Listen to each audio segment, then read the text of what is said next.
السلام علیکم ورحمۃ اللہ وبرکاتہ۔ آج ہم بات کریں گے شرک اور توحید کے حوالے سے کہ ہمیں کیا احتیاط برتنی چاہیے، جو کہ اللہ کے رسول صلی اللہ علیہ وسلم برتتے تھے، اور ہمیں فرق پتہ چلے گا کہ شرک اور توحید میں کیا فرق ہے اور ہمیں کہاں رک جانا چاہیے۔ ہم سے جانے اور انجانے میں کہیں کوئی غلطی تو نہیں ہو رہی اس طرح کی، تو اس پر ہم اللہ کے رسول صلی اللہ علیہ وسلم کا عمل دیکھیں گے کہ وہ اپنے صحابی کو کس طرح سے سمجھاتے ہیں کہ جب ایک شخص نے اللہ کے رسول صلی اللہ علیہ وسلم کے سامنے خطبہ دیا اور اس نے کہا کہ جو اللہ اور اس کے رسول کی اطاعت کرتا ہے اس نے رشد و ہدایت پالی، یعنی کہ ان کی اطاعت کرنے سے آدمی ہدایت پر آ جائے گا۔ پھر اگلا جملہ، جو ان دونوں کی نافرمانی کرتا ہے وہ بھٹک گیا۔ اب اس نے کیا کہہ دیا؟ ان دونوں کو، یعنی کہ اللہ اور اس کے رسول صلی اللہ علیہ وسلم کے لیے، دونوں کے لیے جو الفاظ استعمال کر لیا دونوں،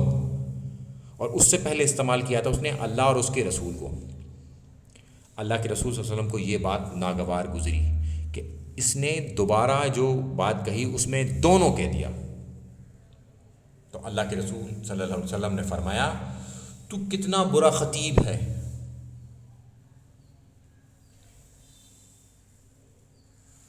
اب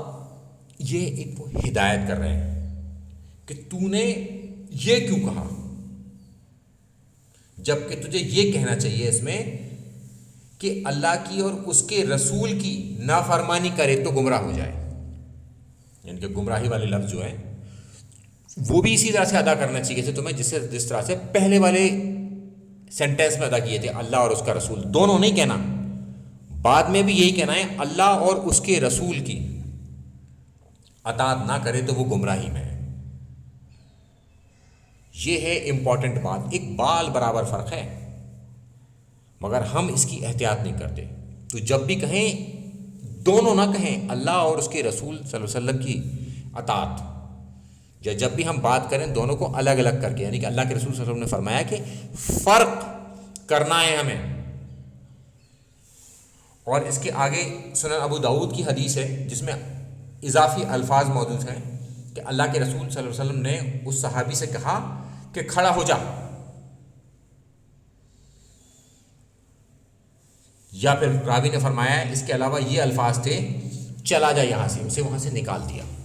کھڑا ہونے کا بھی مطلب وہی ہے جو وہاں سے نکل جانے، کھڑے ہونے کا مطلب ہے کھڑا ہو جا جا، اور نکال دیا اسے۔ تو ہمیں اس بات کی احتیاط برتنی ہے۔ اور شرک کے حوالے سے ایک بات بتا دوں، یہ بڑا ایک سینسٹیو ایشو ہے جو اللہ کے یہاں معاف نہیں ہوگا، اور آج ہم لوگوں کے ساتھ اس طرح کے القاب الفاظ استعمال کرتے ہیں کہ جو ہمیں شرک کی طرف ڈھکیل دیتے ہیں، تو ہمیں ان سب چیزوں سے بچنا چاہیے۔ السلام علیکم ورحمۃ اللہ وبرکاتہ۔